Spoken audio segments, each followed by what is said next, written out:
have you been there now? I've been at Bloomberg Businessweek for 6 months now. I started off originally working on just 1 or 2 sections that I was more comfortable with, but slowly I've been allowed to push over to other areas.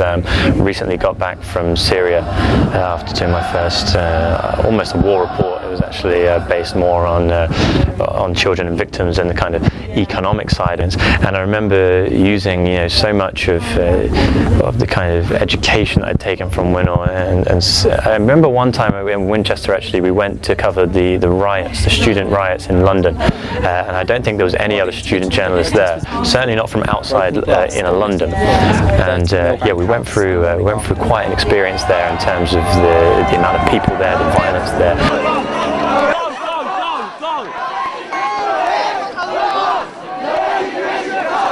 We got some great stuff back. Again, great praise from the industry, which was really fantastic. And so going into a place like Syria by myself, no less, was quite daunting. But I always had that bit of experience in me, and that really helped me out.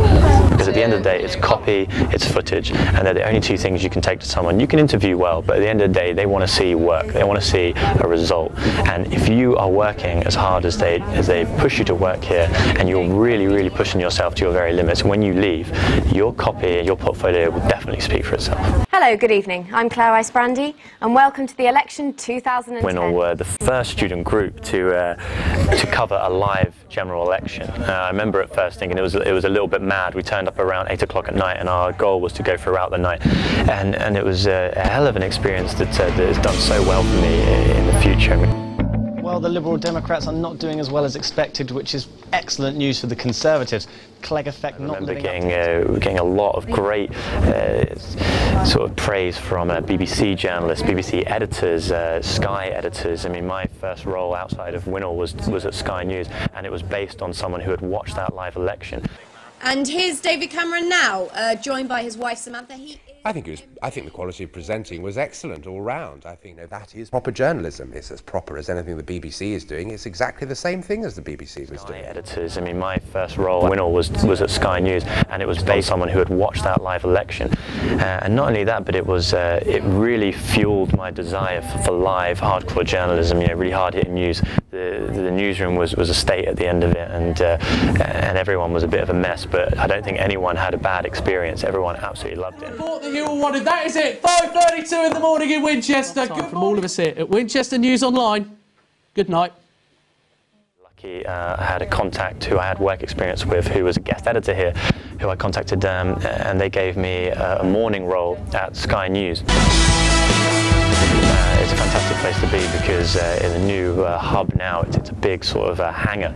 Essentially, everything happens under one roof. So I would go in every morning when Sunrise was being run and watch the presenters, and then you have the news desk and then the World News desk right in front of me. So it was a great place to learn some really interesting things. And then it was from there where I made some contacts, and I ended up getting the opportunity to work for Bloomberg Business. I mean, there's nothing more solid than Winchester. I've worked with people from very good journalism schools, a few of them in fact, and yeah, I mean, to me, I think they're behind on some of the stuff that we know, and definitely some of the stuff that the current students know.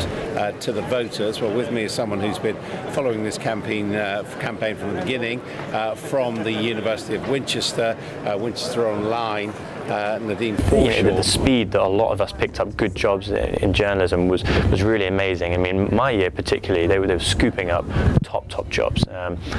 Stuart Appleby, very close contact of mine. I mean, he's already worked for countless news organisations, AP, the Mail, the Times, great things like that.